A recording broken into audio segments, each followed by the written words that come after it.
ada produk yang lebih bagus lagi selain produk fisik, namanya produk jasa. Apa itu produk jasa? Kemampuan kita, keahlian kita yang bisa kita jual, Mas. Betul, Pak. Sekarang tuh ada kemampuan apa, jual aja. Ya, misalnya ternyata kok bisa pijit bayi. Buka aja jasa pijit bayi, lumayan.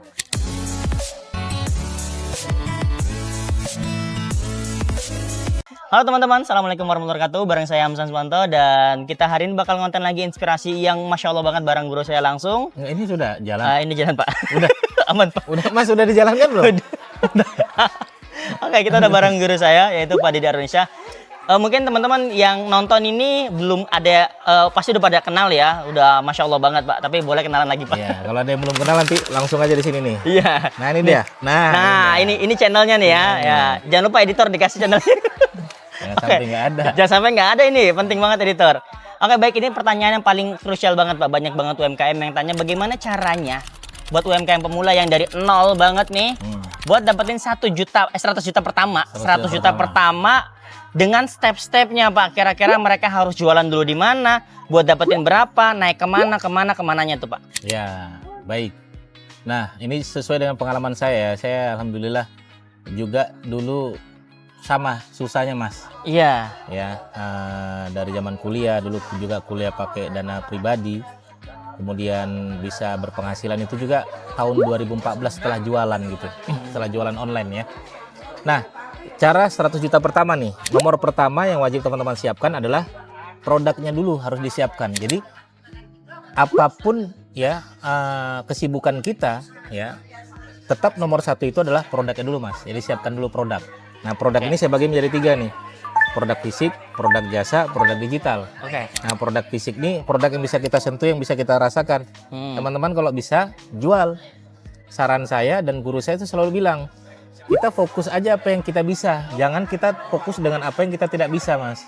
Oke, Orang kan Pak. sering kita dulu diajarin, udah nggak perlu kita harus yang bisa. Cari produk yang kita nggak bisa, suruh orang lain yang ngerjakan. Betul. Enggak, sebenarnya ya cari yang bisa aja dulu. Misalnya kita bisanya apa, saya bisanya SEO, ya saya jualannya SEO gitu, misalnya begitu. Dia akan lebih sustainable dibandingkan kalau kita menjual produk yang kita sendiri nggak bisa. Baik, berarti kalau UMKM produknya banyak kan tuh yang saya temuin tuh produk fisik, Pak. Nah, produk fisik berarti makanan, minuman gitu kan. Kayak betul. tadi kita ada makanan, kue, Dan kue gitu. ada kue kering, kue basah, macam-macam. Boleh, Baik. silakan. Nah, cuman ini, Mas, biasakan kalau jualan produk ya jangan terlalu umum. Oh, Nah, kalau ini. bisa jangan terlalu umum. Jangan terlalu umum. Contoh nih, misalnya nih ya, teman-teman, pola pikirnya misalnya saya jualan baju, sudahlah kaos. Akhirnya jualan kaos kan nggak terlalu umum itu, nggak terlalu spesifik, terlalu iya. umum gitu. Nah, contoh jualan spesifik nih ya. Salah satu murid saya tuh jualan produk kubah masjid portable dengan unik tuh. Kubah masjid portable. Oh Kubah iya. masjid portable itu satu. Iya. Tuh, kemudian kalaupun nanti yang umum-umum, mainnya jangan retail. Kalau teman-teman misalnya mau menang besar, ya tergantung ya. Ada 2 karakter nih orang. Dia suka main retail, dia suka main besar. Besar skalanya, Nah, Pak. kalau emang pengen cepat dapat 100 juta pertama, mainnya coba jangan main retail nih. Main retail contohnya misalnya kopi. Jualan sasetan 1 Iya, biji, 2 1 biji, 2 biji. biji. Kemudian jualan pisang, satu pisang, 2 Iya. pisang dan lain sebagainya. Saran saya kalau mau jualan pisang, produsen pisang sekalian. Iya, sekalian. Ya, atau yang jualan bawang goreng, jangan jual bawang goreng. Ya, kalau di dunia marketing online, coba mainkan yang gede juga nih, produsen Oke. bawang goreng. Mm-mm. Ya, kita ngaku-ngaku produsen dulu, distributor.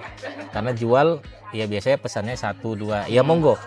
Kalau misalnya pengen ngerasain 1 juta pertama, 500 ribu pertama, main retail juga nggak apa-apa. Oke. Tapi coba nih, sesekali teman-teman mainkan yang produsen.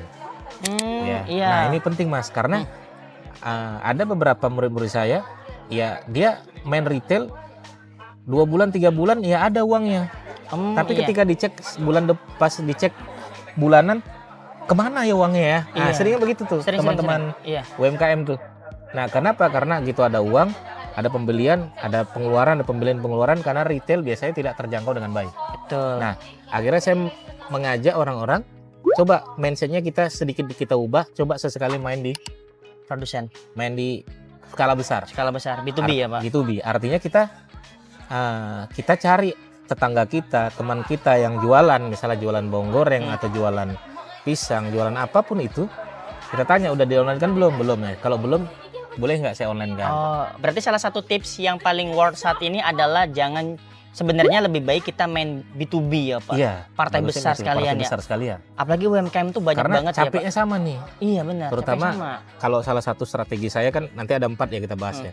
Salah satunya itu ada SEO. SEO itu main retail sama main besar, capeknya sama Mas. Capeknya sama Pak ya. Capeknya sama.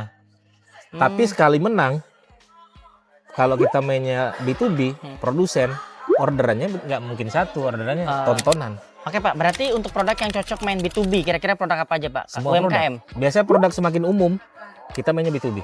Semakin umum? Ya, tapi kalau mainnya spesifik, kita mainnya retail nggak masalah. Donat, ini makanan Pak, ini Umum. bisa nggak? Umum? Umum, B2B bisa Pak? B2B bisa.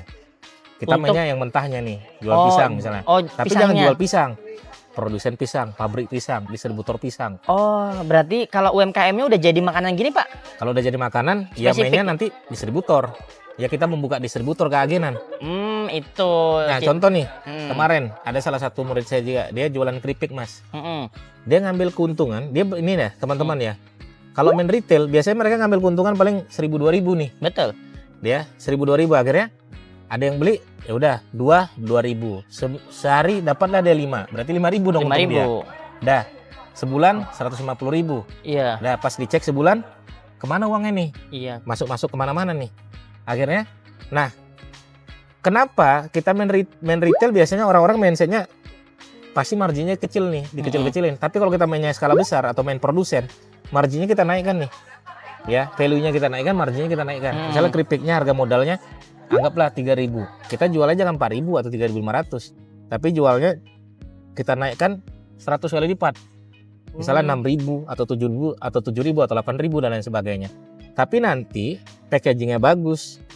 Ya, ada value-nya. Value-nya apa? Membuka sistem distributor, distributornya diajarin jualan online. Oh, berarti kalau kita punya produk yang memang sudah spesifik, contoh kayak pisang tapi dibikin keripik pisang, maka strateginya adalah membuat distributor, Pak. Yes.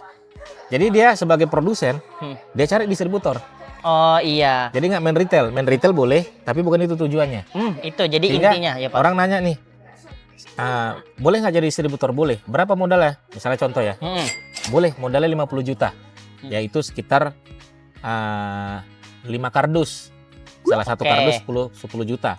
Berarti 5 kardus 50 juta untuk distributor. Distributor dapat keuntungan sekian. Kelebihannya apa? Diajarin jualan online sama Mas Didik misalnya.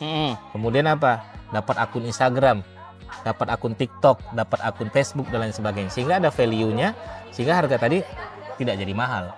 Sehingga orang menjadi distributor. Keuntungannya kan lumayan tuh. Kerasa nggak uangnya? Kerasa banget Dapat tuh. transfer 50 juta kerasa nggak? Kerasa. Berarti target 100 jutanya cepat tercapai, Pak. Tepat tercapai gitu kan. Ya, betul.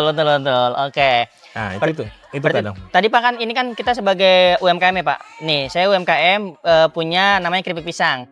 Berarti saya bisa jual pisangnya dengan skala produsen, ya produsen nanti ya Pak. Dan menjual yang hasil keripik itu dengan distributor. Yes. Oke, itu akan mempercepat menjadi 100 juta pertama Pak. Bahkan 1 miliar pertama itu. 1 miliar pertama. 1 miliar pertama. Seperti itu. Ini karena kesalahan banyak UMKM itu senang ke retail Pak. Nah, senang retail saya jual 1 bijian, Iya, gitu loh. picisan gitu kan. Nah, boleh juga jualan retail ya. Apa ya? Pertama, paham manajemen keuangan, ngerti uang masuk, uang keluar. Kadang seringnya tercampur-campur nih. Kita uang 1.000-2.000 kadang kita anggap nggak penting sehingga tercampur-campur sih. Iya. Jadinya nggak tahu pengeluaran berapa, pemasukan berapa. Pas ditanya keuntungan kemana? Apalagi jualannya pakai Shopee. Wah, itu dah. Ya kena potongan admin lagi. Udah banyak kena gitu ya, potongan Pak. ini, potongan itu, macam-macam. Ternyata pas dicek kok nggak ada keuntungan nih. Cuman banyak-banyakan orderan aja. Nah gitu. Nah ini nih, ini contoh ya. Bukan berarti nggak boleh retail, boleh. Boleh. Teman-teman nanti retailnya di mana? Di TikTok Live, itu boleh retail. Atau nanti di TikTok konten, boleh retail di situ keranjang kuning, boleh. Ya tapi kalau nanti bisa main B2B, kenapa tidak gitu? Oke, itu untuk yang pertama Pak. Produk fisik ya. Produk fisik. Nah, yang kedua nih sering dilupakan Mas, produk Apa? jasa. Nah ini gimana tuh Pak? Nah kadang UMKM merasa udahlah saya jualan keripik aja untung 500 nggak apa-apa. Nah ini oke. Ada produk yang lebih bagus lagi selain produk fisik, namanya produk jasa. Apa itu produk jasa?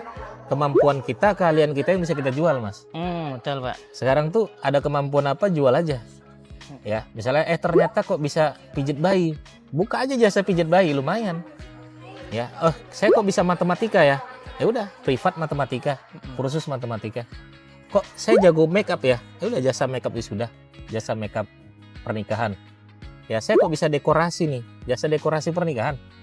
Ya, saya kok bisa desain, jasa desain. Makanya kemampuan apa, kalian apa, sebenarnya pasti setiap manusia kan punya tuh. Betul. Jual aja. Baik Pak, untuk jasa ini Pak, apa keuntungan bisnis jasa dan kerugiannya Pak sebenarnya? Apa lebih banyak keuntungannya apa kerugian Lebih untuk bisnis banyak jasa Pak? keuntungannya karena modal nggak terlalu besar, bahkan Baik. nggak ada, Hampir nggak ada ya? hampir nggak ada. Tukang pijit modalnya? Nah, marginnya langsung paling besar tuh. Oh iya. Nggak ada omset, tapi langsung margin, langsung Iya. profit tuh. Karena nggak ada potongan buat produksi. Nggak ada Nggak ada. Semua itu potensial apa ya? potensial. Dan sekarang itu dengan platform itu semua bisa dipromosikan ya Pak? Bisa. Oke, baik. Untuk ngebahas lebih lengkap, nanti kita akan next di video selanjutnya ya. Jadi buat teman-teman jangan lupa bantu share, like, dan komen video ini. Dan silakan bisa di-share ke sosial medianya biar makin manfaat. Biar yang belum dapat informasi ini bisa jadi kebermanfaatannya makin berlanjut. Sampai jumpa di video selanjutnya. Dadah.